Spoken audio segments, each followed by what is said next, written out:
Good afternoon, ladies and gentlemen. I am Jerry Cooey. I'm Deborah Nelson. Thanks for joining us. And we will, I want to throw something out there. We still hadn't quite got to have our complete discussion concerning the Navarre Pier. One of the issues was a potential business relationship with County Commissioner Lane Lynchard, and I just want to congratulate Commissioner Lynchard because he did decide recently to ask the Attorney General to render an opinion. He had been recusing himself from anything surrounding any pier vote. And he did take it upon himself to ask the Attorney General of Florida. I believe that is the proper thing to do. I don't know what the answer is going to be yet because that answer hadn't come back yet. But I think I think it's a situation. The question needed to be asked, and I actually I met with him the other day, and I said that certainly I have some opinions on the matter. But I appreciate you taking the step to do that. So there will potentially be some discussion concerning the pier down the road. But I just wanted to say, to give a thanks to Commissioner Lynchard for what I feel like is him doing the right thing. Yeah. And well, and I'll be interested in seeing if the question of whether the person who's administering the pier can close part of it. Right. That's the issue of the hour on that one. Right, absolutely. Potentially for several hours on a weekend. Right, and one of the other issues, and I think I made it relatively clear in the email that I sent to Hunter Walker and all the commissioners, and I'll bring it up here again. It was said that an employee of Santa Rosa County made an attempt to use his authority also to close the end of the pier. And I made it very clear with Hunter Walker and the Board of County Commissioners that employee, once we have set in the agenda that we're going to have a discussion about the pier, I made it very clear that employee needs to come forward and explain his involvement in that. I don't know. He wasn't the one that was using that authority. It was a family member that was using it. And I am not going to jump to conclusions. I want that employee to come forward and explain why someone felt the need to use his name to close a publicly operated pier. So, I think that's only fair.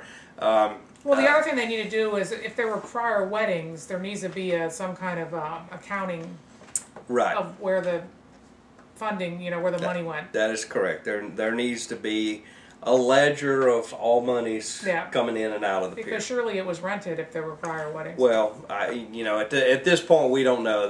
This situation has brought about several accounting questions. Yeah.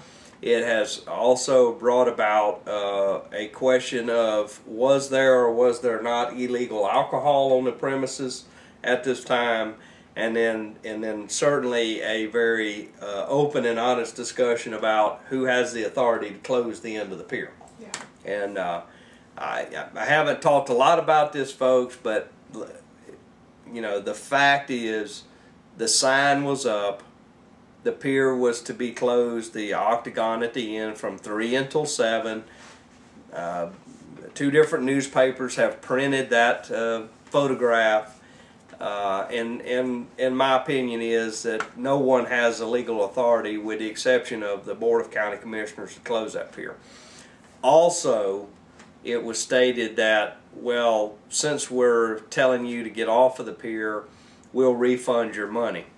Well, I will also point out to you that only the Board of County Commissioners and Hunter Walker, the county administrator, those are the only 6 people that have the authority to waive a fee or to refund a fee. So there's a lot of unanswered questions there. They need to be answered in the near future. We need to get over this hump. We need to decide either rewrite the contract, either change pier management. I don't know what the answer is. but we can't keep having controversy after controversy after controversy on a pier that belongs to the taxpayers of Santa Rosa County. That's the operative word there. That pier belongs to all of us. It is a public facility, and that whole situation needs to be handled, taken care of. Folks, this week I'll call this the government outrage of the week. Speaking of public facilities that waste money, amazingly, the Equestrian Ctr. Yep. Mr. Jamie Page of the Pensacola News Journal. Folks, you know what we're about. If you're sitting there watching us, or if you catch our shows on YouTube, you know what we're about. I'm not going to stand for government abuse. I'm not going to stand for the abuse towards the citizens. We watch very carefully how dollars are spent. We question how dollars are spent, and this is just I guess a good title to this segment is "Let's Stop a Minute and Let Me Tell You About the Escambia County Horse Poop Story."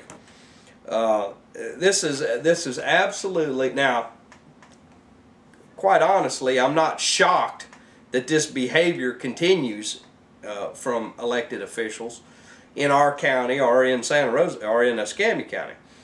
But they have an equestrian center in Escambia County, and the equestrian center was in need of management. So I think they're losing money. They were losing money to the tune of about $150,000 a year. So Escambia County decided, well, hey, we'll post for this job. They wrote a job description.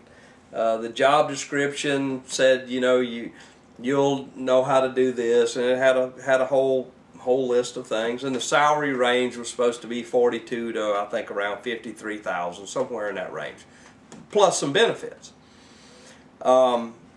What we learned, and my hat's off to Jamie Page and Mr. Page. I want to continue to congratulate you for stories such as this and the many others that you put in the Pensacola News Journal. You are certainly a bright spot when it comes to watching out for the folks.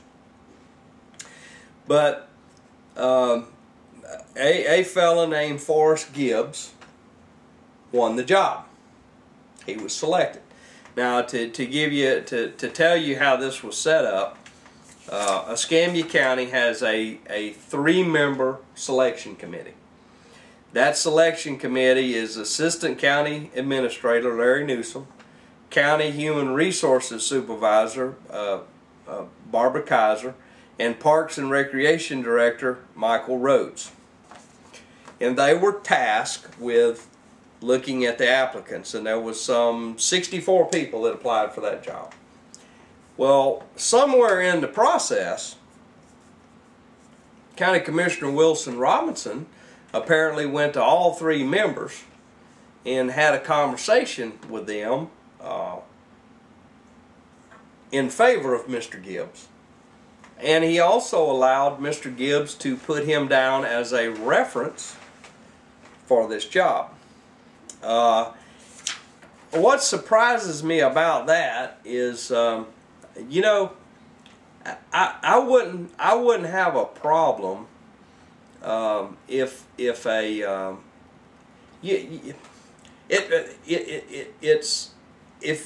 you're asked. If I'm a county commissioner and a selection committee comes to me and says, do you know any of these folks? Do you have anything you would like to say? That's one thing, but it ought to be done in a public setting.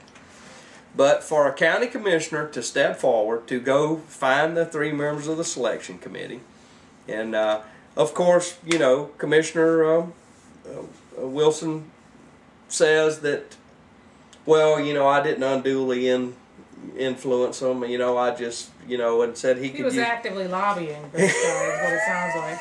Yeah. Now, the county attorney, Allison Rogers, and if you've watched any of our shows, you have heard me speak very highly of Allison Rogers. Allison Rogers actually took it upon herself as a matter of county policy to write a policy that eliminated the use of private emails for county business and social networking sites and all of those things. She was very proactive in that before. She was actually way ahead of the curve, way ahead of a lot of other places. But County Attorney Allison Rogers, and this was included in Jamie Page's story, has publicly cautioned commissioners from getting involved in county personnel matters, including hiring, firing, or disciplining. And I think that's probably wise. Yeah. A wise conversation to have. And an obvious one. and a very obvious one. The other interesting thing that happened in this story, and you look, folks, only in county government will you see this. Here's a group of people who all applied, 64 of them, and the job. They never had a chance from the beginning. The salary was set. Then we find out that Forrest Gibbs is behind the scenes, and he basically told the selection committee that he couldn't do it for the salary range, and this is what it'll take for me to work here. And they wound up giving him $69,000 for salary and $17,000 worth of benefits. And apparently none of the other 21 finalists were qualified enough that they could have just said, well, goodbye, and hired somebody else. I mean, they had not one person in those 21 would have been able to do the job just as well. Yeah, according to him, anyway. Yeah, and you know, I think it's incumbent upon elected officials to make sure that they avoid even the possibility of a conflict like this. This is literally the way that this stuff works in the third world, in like a banana republic or something, where they steal, basically go beat people up and take money from them, like the sheriff of Nottingham, right. And then they turn around and they hire their friends for these made-up government jobs, and that's a third world. That's where you get employed if you have connections. I mean, and here we are, Escambia County, Florida, is behaving exactly like a banana republic. Right, and in so many ways. Yeah, well, and I'm going to go over this. This was in Jamie Page's story. It's a matter of public record. It's something that you could go research yourself. But Mr. Gibbs was a sales manager for Rhodes Inc., which is Cody Ralston. I will remind you that that's one of the shows that we did. In a sealed bid in Escambia County, they opened the bids. Rhodes Inc. was not the winner. A representative of Rhodes Inc. went to 4 county commissioners and said, I made a mistake with my math, and 4 of them were willing to go ahead and award the contract to Rhodes Inc. But Jamie Page wrote a story about it, and amazingly enough, all of a sudden, they realized that was probably a bad idea to maybe illegal too to do possibly. That. And also, Mr. Gibbs was also involved in a Alabama company called Alabama Hot Mix, which the co-owner was Cody Ralston again of Rhodes Inc. Now that's a matter of public record, folks. I'm not making a opinion about that. I'm just pointing out, just like Jamie Page did, that there are several business relationships involved in that, and we'll let you, the viewer, decide what you think about that. Banana Republic. Third world. It's just here you go, folks. In 2002, and I've said this before, and I'm gonna say it again. In 2002, W.D. Childers went to prison for messing around with county tax dollars and how business was done over there. Willie Jr. was found dead under a house in 2002. In 2002, 2 other county commissioners were removed from office and summarily dismissed by the governor of the state of Florida, forever embarrassed and the rest of their life ruined. That was 2002, folks. Now, we're only a few years past that. And here we are. Same behavior again. Look. Let me just talk out loud for a minute. Santa Rosa County has received 5 FBI subpoenas. You think we're living on the island? Or you think the FBI might find an interest in Escambia County? Things might leak over the bridge. I continue to be amazed at the number of people that continue to want to think that FBI subpoenas don't mean anything. If I ever see a subpoena from the FBI that has my name on it, yeah, I'm gonna be worried. Well, it's other people's money syndrome is what's at work, and there's more of it in Escambia than there is in Santa Rosa. They have a bigger budget, larger budget. Yeah, I mean, it's just it's just sitting there minding its own business in a little pot. I mean, some of these people they can't help themselves. They can't stand it. They got to get in there and they got to have a little bit of it, and then you get a little more. It's like a drug. Then you get a little more, and pretty soon the numbers don't look so big, and you find all these justifications to waste it. You know, folks, that the term has been used so much. There's actually an acronym that flows with it now. OPM. OPM, yeah. Yeah. OPM. Yeah. Other people's money. Yeah. It's irresistible. As long as you're spending other people's money, as long as you're twisting arms to get your friends to get a contract, as long as you try to change a bid process, as long as you're helping a friend, I say sarcastically, I kind of fall back on some of the ridiculous comments that came out of the state attorney's office. Well, lifelong friends would never do anything wrong, would they? Yeah, it's amazing. Yeah, lifelong friends. Really? I don't know. Bonnie and Clyde were lifelong friends. Did they ever do anything wrong? They were lifelong friends until they died in a hail of bullets. Well, let's just remind the viewers that the state attorney's office is an elected position as well. Yeah, and attorney, you have to get a lawyer. Right, and we will remind you again that you heard it here first at Santa Rosa Week TV that we believe that ought to be changed, and what we need as a state attorney is a fella that hadn't eaten about 3 weeks and a good, mean, ugly disposition that hates government corruption is what we actually need as a state attorney. And I hope one day we get that. Good luck with that.